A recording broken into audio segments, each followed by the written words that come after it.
All right, today we're going to take a look at a classic standard, There Will Never Be Another You. I think I'll do this in two videos. The first thing that we're going to take a look at is the chord progression and the chord progression analysis. When we say analysis, that means what key are we in? What's the 2 chord? What's the 5 chord? What's the 1 chord? Is there a modulation? And so on. And this is preparation for everything that you're going to do with a tune like this. There Will Never Be Another You is an especially good example of some classic chord progressions. Now, so let's just jump in. We're in the key of 3 flats. So as you can see at the beginning here, we have the 3 flats, and that 3 flats tells us we're in the key of E flat. Another tune that's in the key of E flat, for instance, is Misty. And another tune that's usually played in E flat is Nightingale Sang in Berkeley Square. There's many tunes in E flat. It's a nice key. All right. It sits well as well, with guitar. It's sort of it feels comfortable. That key. For me anyway. It's easy to think in. Okay, so we're in E flat. We start on the 1 chord, therefore, right? E flat being the 1 chord. Then we move from the 1 chord, two measures of the 1 chord, to the D minor 7 flat 5. Now the D minor 7 flat 5 is a 2 chord in the key of C minor, and the significance of C minor is that it's the relative minor to E flat. So E flat, and then down to its related 6 chord, or the relative minor, and the D minor 7 flat 5 is the 2 chord of that relative minor, and the G7 flat 9 is the 5 chord in C minor. So we start with the 1 chord, going to the 2, going to the 5, to the relative minor. So that becomes easier to memorize when you begin to understand how the chord progression functions. Okay, so there's already a 2-5. That D minor 7 flat 5 is a classic 2 chord in a minor key. There's our scale, right? The G7 with a flat 9 is not completely diatonic to the key of E flat major. Like if we're thinking playing E flat major, just the notes of the E flat major scale, there's a note in G7, in the G7 chord, that's not in the E flat major scale, and that note is the B natural. It's not a B flat, it's a B natural, and that B natural leads to the tonic of C minor.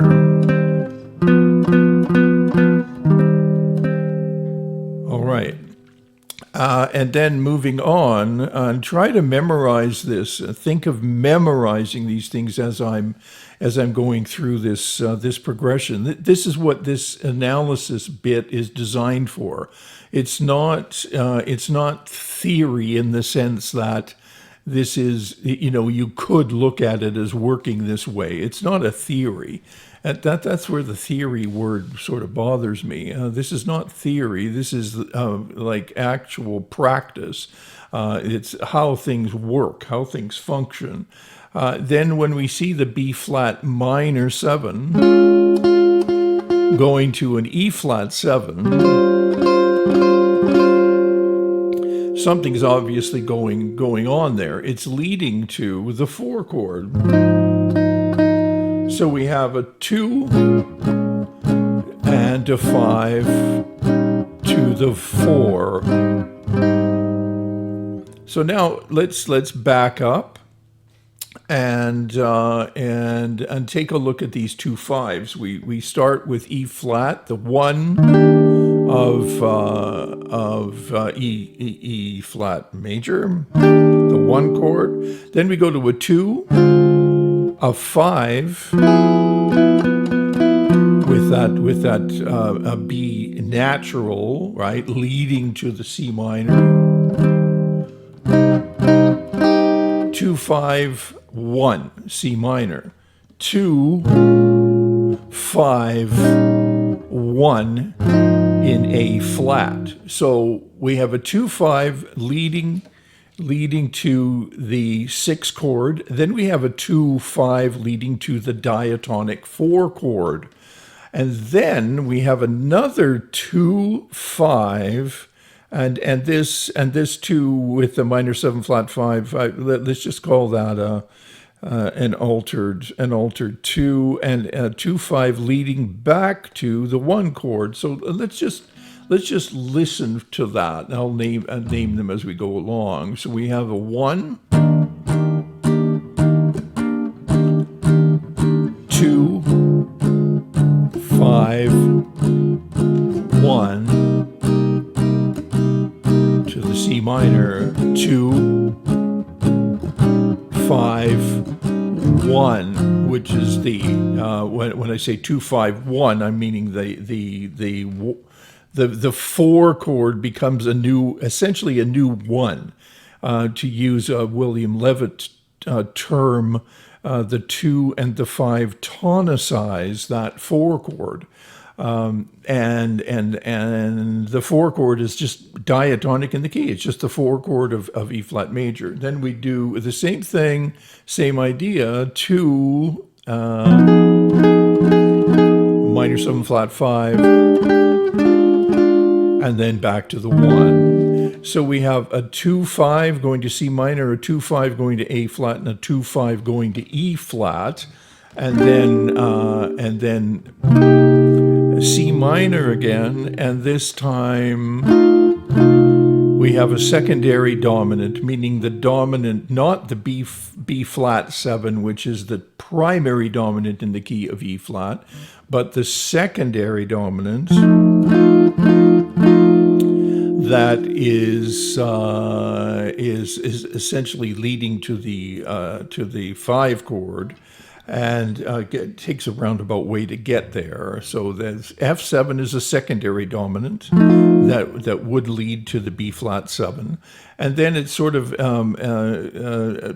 interpolates into an F minor instead of an F7, and then it's a roundabout way to get to that B flat 7. So it starts with the F7.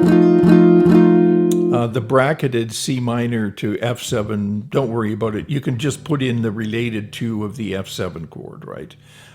We talk about related 2s and related 5s and so on in another video. So and so here we go. The F minor 7, which is a 2 to the 5, and then returning to the 1 chord in the second 16. Now, this is sort of a similar form to a tune like All of Me, where we have 16 measures at the beginning and 16 measures at the end. And it repeats itself for most of the 16 measures until it starts to do a little, an elongated turnaround, if you will, right? This is just a turnaround the last, 4 measures or so. But everything repeats itself until we get to that turnaround. So it's 16 plus 16 measures, which is what was I thinking about 32. Okay, so it's a 32 measure song form, but it doesn't go A A B A. It goes A B. basically, and the B is just a variation of A. So A16, you could say A16, A16 again with a variation, right? Okay, so we're at the beginning of the second 16, which is again the 1 E flat major 2 chord to the 5 chord with that raised B to make it a 7th chord, which leads to minor, C minor, and then 2, 5, 1 to the 1 being the 4 chord in the key of E flat, and then a 2, 5 again, as we had previously, leading to the E flat. And then we do a bit of a turnaround idea starting about here. We go up to the 3 chord,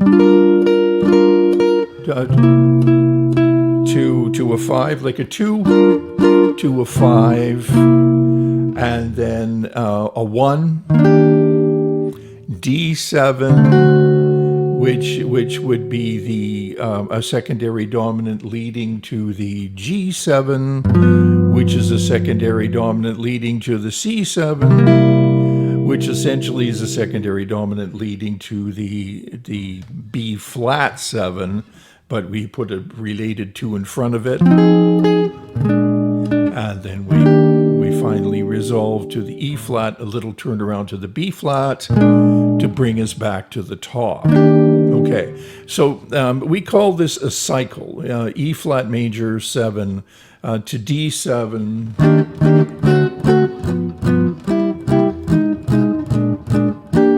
You can hear how this, it sort of goes around in a cycle. There's lots of different types of cycles, but as you can see, this cycle does not happen in the first 16. It only happens in the last 4 measures of the second 16, which brings us back to the top.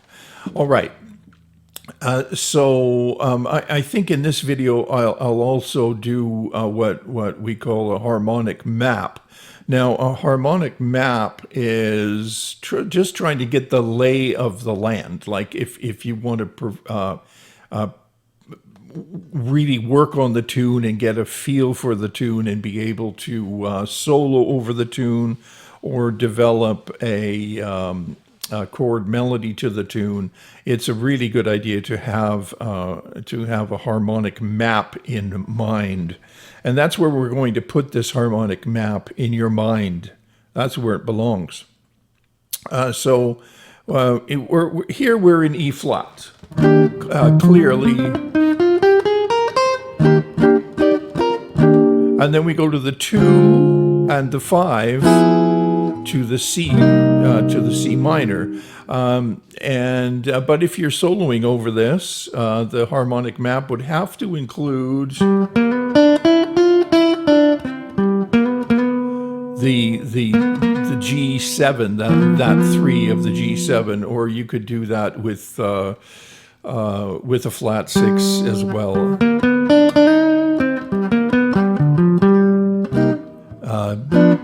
And then resolving to the C minor. The key of C minor, remember, is relative to E flat. So it's going to be all the same notes with the exception on the G of that B, right? So I keep mentioning that B because you want to nail that B because it defines the G7 chord. Then we go to the 2 and the 5 that moves to the 4 chord of the key. But in the 2, so this effectively is a 2-5 in A flat. We're not really in E flat anymore because we have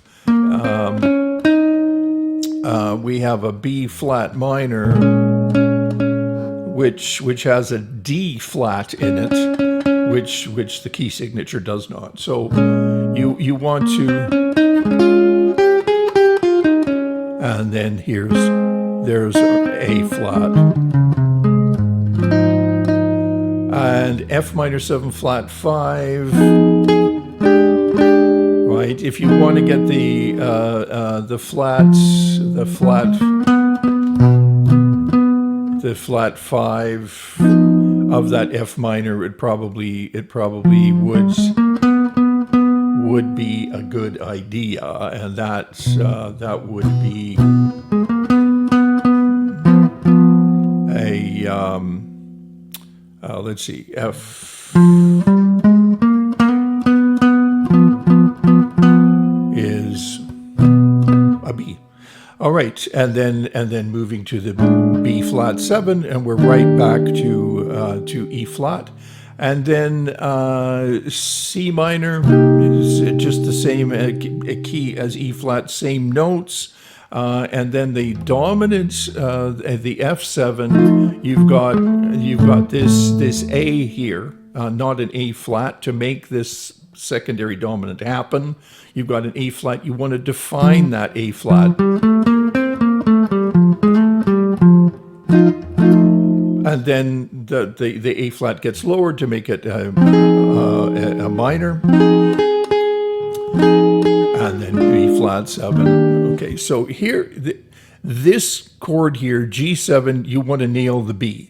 This chord here, you want to nail the D flat. This chord here, you want to nail the F and the A. You want to nail the A because those notes define the chord, and they imply, movement and not necessarily different keys, but there is some movement that happens here. And if you want to define those chords, you have to hit those notes in your soloing, and then we go back to E flat, and we've already covered, to the 2 and the 5. We've covered the moving to the C minor, 2 and the 5 moving to the A flat, 2 and the 5 moving to the E flat, and then we begin to turn around down from the 3, which immediately goes to the E flat, the 1 chord, and then we have this cycle, and the cycle happens pretty quickly, and the 2-5 returning to E flat. So again, the point of doing this kind of exercise, this type of exercise, if you're going to adopt a tune like this, if you're going to play a tune like this, you have to understand the guts of the tune. You have to understand where this stuff is coming from. These chords don't come from nowhere. Now, if we do a sort of an overall overview of this tune, it's quite diatonic. There's not a lot of major modulations. You don't move from the key of E flat to the key of G all of a sudden, for instance, right? Everything is closely related to the tonal center of E flat. Right? The C minor is the relative minor to E flat. The A flat is the 4 chord of E flat. And then we immediately return 2-5 to E flat, to the 6th chord of the relative minor. A little alteration to make this an F7, gives us a little bit of movement with the 3rd of the F being A, and then F minor, B flat. We return again to diatonically. There's a little cycle at the end, but when you can define chord progressions in this way, harmonic map in this way, define the notes that make the chords, you're going to end up with a foundation where you can start to work on a solo, where you can start by memorizing the progression. That was sort of backwards. You start by memorizing the progression, and then you can start to work on single note line soloing. And then you can also build a chord melody arrangement, and that's what we're going to talk about in the next video of There Will Be Another You with chord melody arrangement. Okay, so yeah, that's about it. Thanks for sticking around, and I hope that helps you develop another tune into your repertoire.